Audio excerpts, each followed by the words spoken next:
네, 이번에는 이제 헌법으로 본 그 자본주의와 사회주의의 경제 질서를 보겠습니다.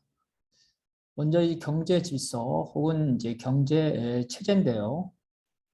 헌법상의 경제 체제를 경제 질서라고 합니다. 경제 헌법과 같은 말입니다. 그래서 경제 질서를 규정하는 것, 경제 체제를 규정하는 첫 번째 기준은 소유 형태입니다. 그래서 사적 소유 중심이냐, 국가의 소유, 다시 말해서 전 인민적 소유 중심이냐, 지방자치단체의 소유, 공공단체의 소유, 공사, 협동조합, 주식회사, 주식회사는 사적 소유의 하나의 종류입니다. 두 번째는 경제 조정의 방식인데요. 시장이냐, 계획이냐, 이것들이 이 경제 체제를 규정하는 두 번째입니다. 시장은 이제 가격을 조정 수단으로 삼죠. 그다음에 계획은 가격 대신에 어떤 수치가 필요하니까 지표를 조정 수단으로 삼고 있습니다. 노동도 경제 체제의 형태를 규정을 하는데요. 이거는 독립적인 요소라기보다는 재화의 생산 과정과 물건의 용입 과정에 포함되어 있다. 다시 말해서 그 생산 수단의 소유관계에 따른, 그래서 무산자는 노동을 해야 되고 자본가는 이제 이 노동을 감독하는 경영을 하는 것. 그래서 이 소유 형태의 한 측면이라고 볼 수가 있겠습니다.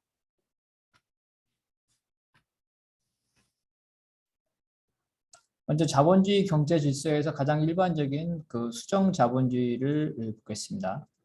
오늘날 현대 자본주의는 아담 스미스처럼 그 자유 경쟁이 실현되는 형태, 보이지 않는 손이 작동하는 완전한 자본주의 사회는 존재하지 않습니다. 전부 다 국가가 일정 부분 개입을 하는 수정 자본주의다. 수정 자본주의 중에 가장 대표적인 게 유럽식입니다. 사회적 시장 경제 질서다. 한국의 경우에도 사회적 시장 경제 질서라고 해석되고 있습니다. 이거는 이제 그 실질적 법치주의라는 거는 형식적으로 법에 의해서 나라를 유지하는 게 아니라 그 법의 내용이 자유와 평등, 인권 이런 것들을 포함해야 된다. 그리고 국민들의 복지도 보장해야 된다. 이런 것들이 실질적 법치주의입니다. 결국은 복지국가 체제죠. 사회국가, 사회적 법치국가다. 여기에서는 이제 개인이 최선을 다하면 전체의 복지도 증진된다는 자본주의의 기본 원칙을 가지고 있습니다. 그래서 각각의 개인의 행복의 합이 전체의 행복의 합과 같다. 최대 다수의 최대 행복이다. 공리주의에 기반하고 있습니다. 그래서 지나친 평등은 전체 부를 위축하기 때문에 개인의 재능에 보장한 결과 그로 인한 경제적 불평등은 일정 부분 경제 성장에 도움이 되기 때문에 큰 문제가 없다. 그 경제적 불평등이 너무 심해지면 국가가 복지를 통해서 보완하면 된다는 그런 입장입니다. 이런 입장을 이제 질서 자유주의자라고 이렇게 얘기하고 있습니다. 이런 입장에 따르면 이제 시장 형태를 포함한 경제 질서의 형성 유지에 국가가 개입을 해야 되는데요. 개입하는 이유는 자유 경쟁 질서를 구현하기 위해서 독점이죠. 독점을 견제한다든지 자유 경쟁에 위해가 되는 것들, 위배되는 것들을 국가가 나서서 조정 통제한다. 그래서 자유 경쟁의 그 보장자의 역할을 한다는 겁니다. 그래서 이제 그 오이켄이라는 사람이 이러한 그 사상을 어떤 그 가지고 있었는데요. 이 사람에 의하면은 사적 소유는 폐해를 초래할 수 있다고 인정합니다. 그렇지만 집단 소유는 반드시 폐해를 초래한다. 그래서 집단 소유보다는 사적 소유가 더 낫다는 거죠. 그러한 폐해는 치유할 수 있다. 사적 처분권을 보장하되 그로 인한 권리 남용이 발생하는데 이거는 국가가 통제하면 된다는 거죠. 그리고 필요할 경우에는 생산수단의 사회화도 예외적으로 가능을 하다 이렇게 보고 있습니다.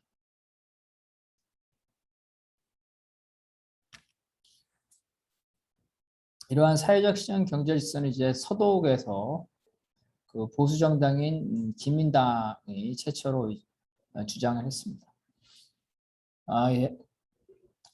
3인당, 그죠? 야당이자 진보정당인 3인당은 원래 계획 경제를 주장하면서 이러한 수정 자본주의에 반대했지만 결국은 이 사회적 시장 경제 질서를 받아들이게 됩니다. 계획 경제에 대한 반감은 그 동독과 소득이 분단된 상태에서 소련의 혹은 동독의 공산주의, 사회주의 경제 질서와 계획 경제인데 이에 대한 반감이 있었기 때문에 수정자본주의로 기울어집니다. 그래서 이러한 수정자본주의인 사회적 시장 경제 질서는 독일의 주요 정당이 받아들이게 되는. 그래서 이는 이제 자유와 복지를 동시에 보장하고 그다음에 시장의 독점을 통제하고 그래서 경쟁을 제한하는 것들 이러한 것들을 국가가 제거해서 자본주의의 전제 조건을 복원을 해줬다. 그래서 빈부 격차는 그 개인이 해결하는 게 아니라 국가가 복지를 통해서 혹은 사회적 임금이죠. 사회적 임금이라는 거는 그 개인 사장, 자본가가 주는 것이 아니라 국가가 주는 돈이죠. 각종 보조금이 되겠습니다. 그래서 뭐 주택의 경우에는 임대 보조금 이런 거 되겠죠. 그다음 의료 보조금 이런 것들을 통해서 빈부격차를 완화시킨다. 이러한 그 사회적 시장 경제 질서도 시대에 따라서 독일의 경우에 조금씩 달라지는데요. 첫 번째는 이제 그 2차 대전 직후에는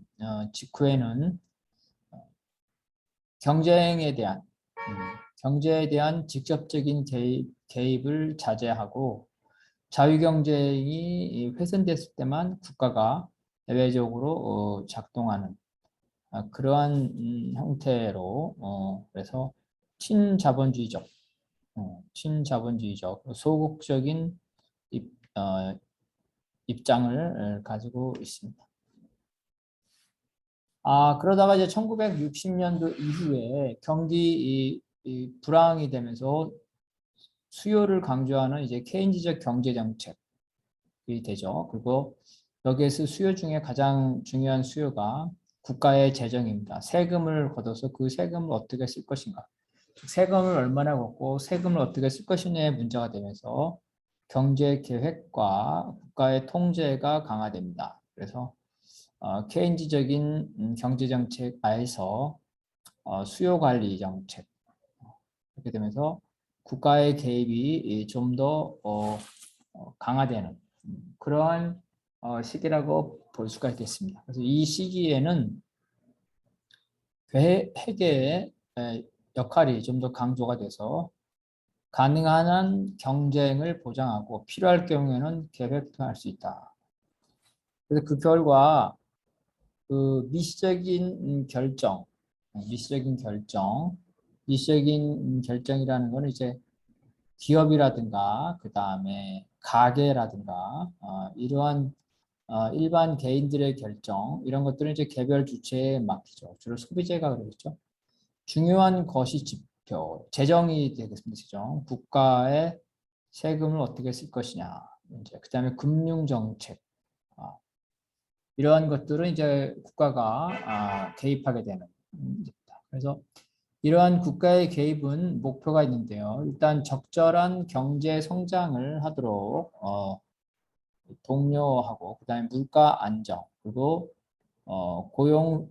고용을 안정시킨다. 그다음에 대외 경제를 균형한다. 이런 목표 아래 국가가 적극적으로 개입하게 되는 겁니다. 그러다가 1980년대 들어 세계적인 이제 신보수주의 경향이 되고 특히 소련이 무너지게 되면서 이러한 그 사회적 시장 경제 질서는 다시 국가의 개입을 축소하고 친자본주의적인 경제 정책으로 회귀를 하게 됩니다. 그래서 이러한 사회적 시장 경제 질서는 통일된 독일의 경제 체제가 됐다. 두 번째는 사회주의와 자본주의의 혼합 경제입니다. 수정자본주의와 혼합 경제의 차이는 수정자본주의는 자본주의적을 기본으로 해서 그 자본주의의 폐해를 극복하기 위해서 수정한 거지만 혼합 경제는 자본주의 경제와 사회주의 경제가 거의 비슷하게 들어있는 그래서 어떤 것이 주요한 경제 체제라고 보기 어려울 정도로 섞여 있는 경우입니다. 이러한 경우에 한번 보게 되면 일단 국공유화, 생산수단의 국유화 혹은 생산수단의 집단화 그리고 경제계획 이런 것들이 상당 부분 반영되어 있는 겁니다. 그런데 이제 사회주의에서도 1차 산업이라든가 상업, 수공업에 있어서는 그 생산수단의 사적 소유를 완전히 근절하지 못했다. 이를테면 소련에서도 아주 적은 영세 규모의 그 수공업이나 상업 이런 것들을 허용할 수밖에 없었다. 그러니까 자연 발생적으로 생기기 때문에 그런 거죠. 자기가 쓰고 남은 것들, 생산하고 남은 것들을 파는 것, 혹은 자기가 집에서 자기 능력하에 뭐를 만들어서 파는 것, 이런 것들을 완전히 근절할 수 없었다는 것. 다만 이제 집단적 소유는 이 불악의 소유에서 국가의 소유로 이제 확대 발전됐다는 겁니다. 자본주의 국가에서도 사실 이제 그 공사, 그죠? 국유, 옛날에 철도청, 국유였죠. 그다음에 철도공사, 이렇게 되면 이제 공사죠. 이러한 것들이 자본주의 사회에서도 있다. 그래서 이 국공유화와 계획의 문제는 100% 인정하고 인정하지 않는 문제가 아니라 어느 정도로 인정하고 있냐의 문제다. 자, 경제 조정의 방식에 있어서도 일단은 교환이죠. 교환을 하는 것은 보편적이다. 다만 교환을 할 때 가격을 정해서 가격을 기준으로 교환을 하는지 아니면 그 물건에 국가가 지표를 정해서 교환하는지 이러한 차이점이 있다. 시장도 이제 사회주의나 노예제든 봉고제든 자연 발생적인 시장을 근절한 경우는 없다. 그래서 사회주의조차도 사회주의 교환, 물물 교환의 보조 형태로 소비적의 경우는 일정 부분 시장을 육성하거나 지원한다. 자기가 배급받은 거 일부를 파는 거 이거를 허용할 수밖에 없죠. 그 다음에 자기의 텃밭에서 생산해서 자기가 상추를 텃밭에서 했는데 먹고 남은 거 파는 거 이런 것들을 허용할 수밖에 없다는 겁니다. 그 다음에 이제 경제 계획도 역시 자본주의나 사회주의 모두에 존재하고 있다는 거죠. 자, 가계와 기업의 경우에는 항상 경제 계획을 하죠. 내가 돈을 벌어서 이거를 어떻게 쓰겠다고 계획을 하지 무조건 다 쓰진 않죠. 기업은 더군다나 그렇습니다. 수입과 지출을 예정을 하죠. 국가도 마찬가지죠. 국가도 재정, 수입과 지출, 세금을 얼마나 걷고 세금을 어떻게 쓸 것인지를 계획한다. 그래서 이런 것들을 보통 경영이라고 이렇게 얘기를 하는 거죠. 경제 계획은 여러 가지 기능이 있는데요. 이제 공산주의 국가, 소련과 같은 공산주의 국가나 개발도상국에서는 국가가 경제 발전을 위해서 경제 개발 계획을 하게 됩니다. 그 다음에 서구 자본주의 국가에서는 불황, 그죠? 경제의 불안정을 조정하기 위해서 경제 계획을 하게 되고, 그 시장 실패를 예방하거나 그거를 치유하기 위해서 경제 계획을 하게 됩니다.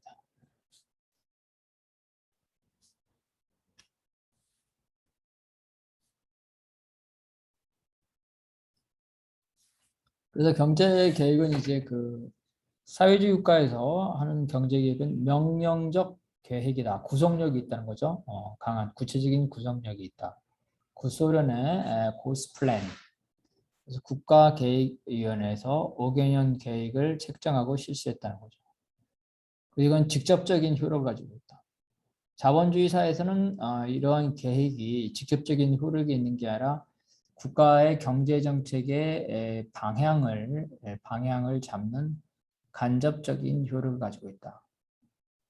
자본주의적 경제 계획은 그 2차 대전 이후에 각 나라에서 빈번하게 사용되고 있는데, 이는 뭐냐면 사회주의 경제 계획이 효과가 있다는 걸 알기 때문에 그것을 이제 본다는 거고, 그 다음에 재정이 국가의 수입과 지출이 부분이 그게 국민 경제의 커다란 비중을 차지하기 때문에 이것을 어떻게 계획하에 진행할 것이냐, 이것들이 이제 문제가 된다. 게다가 이제 국민 경제의 다양한 그 지표, 통계 이런, 그다음에 컴퓨터 이런 걸로 인해서 계획이라는 것이 가능해졌다. 자본주의에서 경제 계획을 보겠는데요. 자본주의에서 경제 계획은 첫 번째는 이제 단기 계획이 있습니다. 단기 계획이 있다. 보통의 이제 자본주의 국가에서 하는 계획이 단기 계획이죠.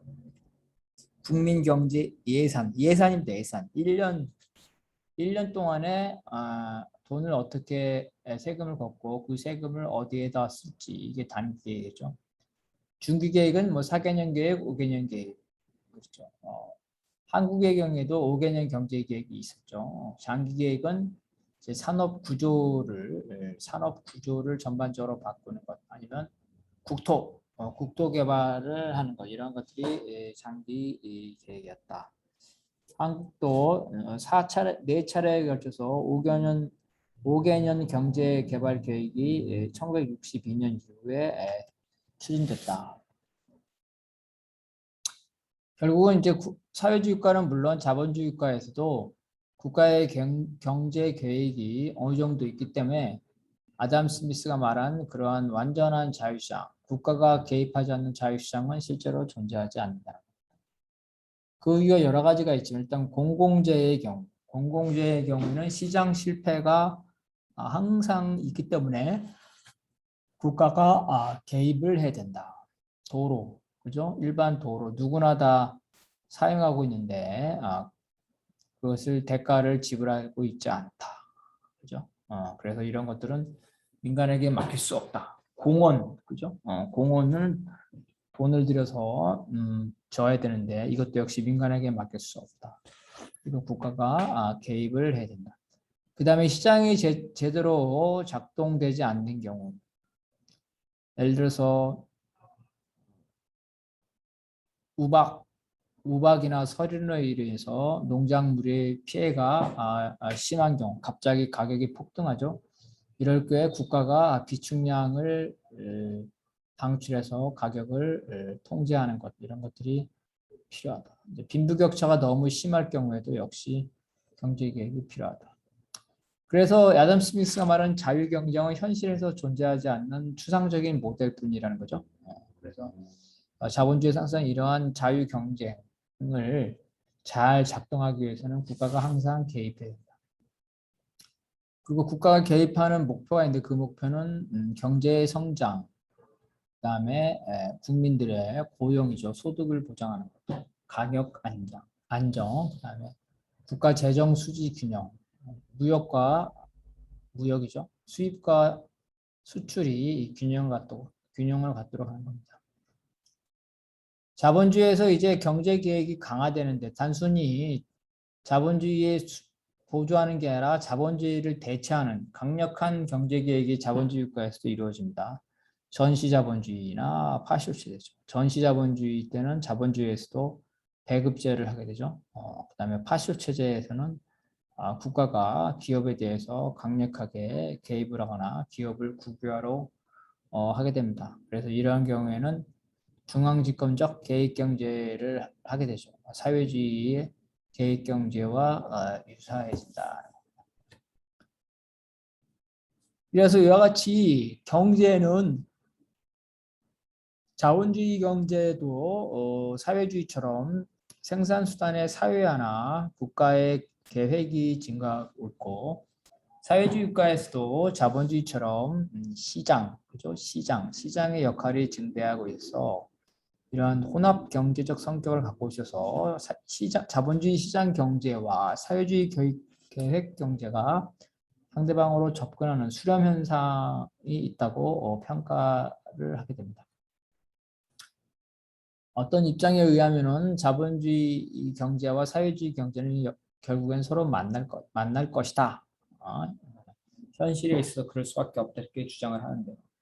내 경제 계획, 경제 체제는 어떤 재화와 서비스에 대한 지배와 가치 분배에 대한 의사결정과 권력관계다. 즉 경제 문제에 관한 의사결정과 권력관계다. 즉 권력관계라는 거죠. 그래서 계급의 대립이 있다. 즉 돈, 자본을 놓고 서로 다투고 싸우는 거다. 그래서 이런 의식적인 실천이기 때문에 계급 대립이 자연적으로 해소가 돼서 계급이 좋아질 거라고 하는 것은 그것은 현실에 맞지 않다. 그래서 자동적으로 수렴하는 것들이 아니라 경제 주체들의 의식적인 실천이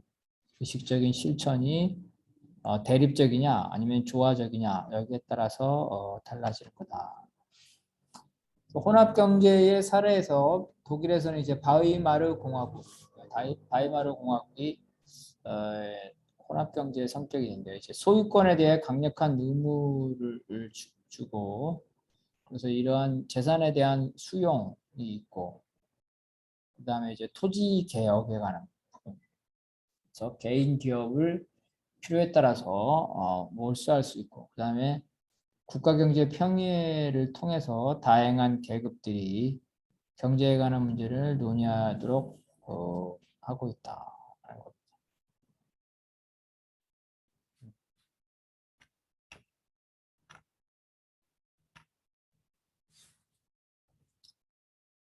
독일 외에 또 예멘은 이제 그 남북 예멘, 남쪽은 사회주의적 경향, 북쪽은 자본주의적 경향이 있는데요.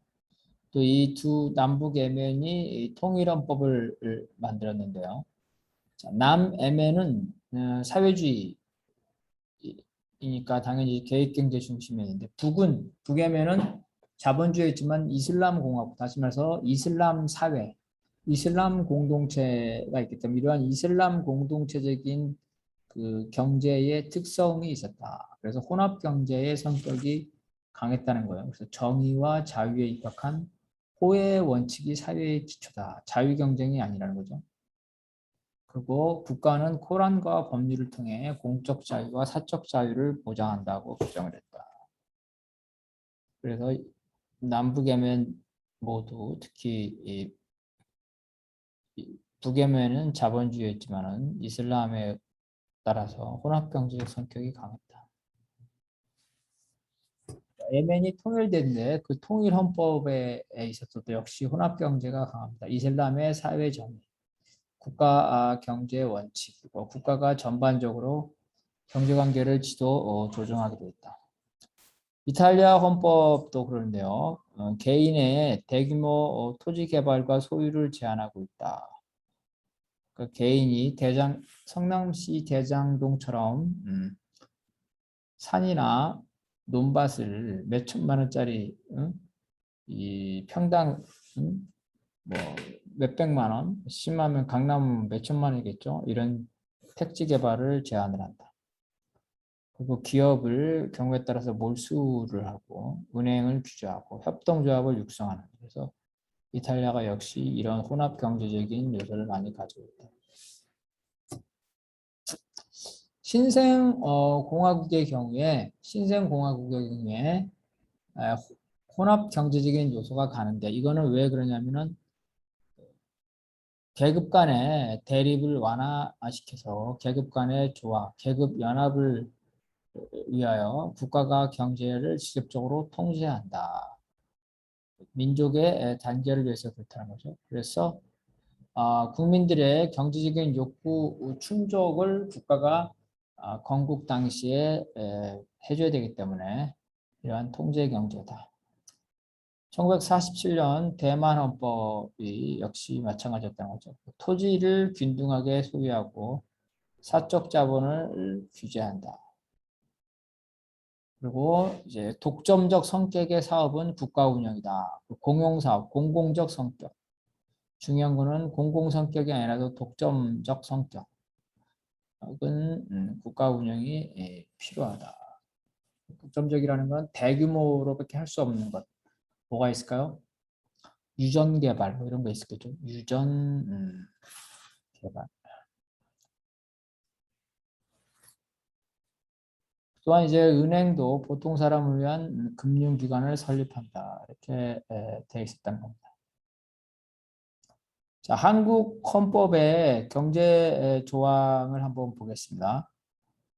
1941년 대한민국 임시정부의 헌법 건국강령은 혼합경제입니다. 정치, 경제, 교육의 균등, 전면적인 토지와 자원의 국유화, 토지의 소유를 금지했으니까 상속, 매매, 담보 제공, 전대차를 금지하고 농지는 이제 농민들에게 나누어 주도록 했는데 원래 고용농, 자작농, 소지주농, 중지주농 순서로 우선권을 줬다.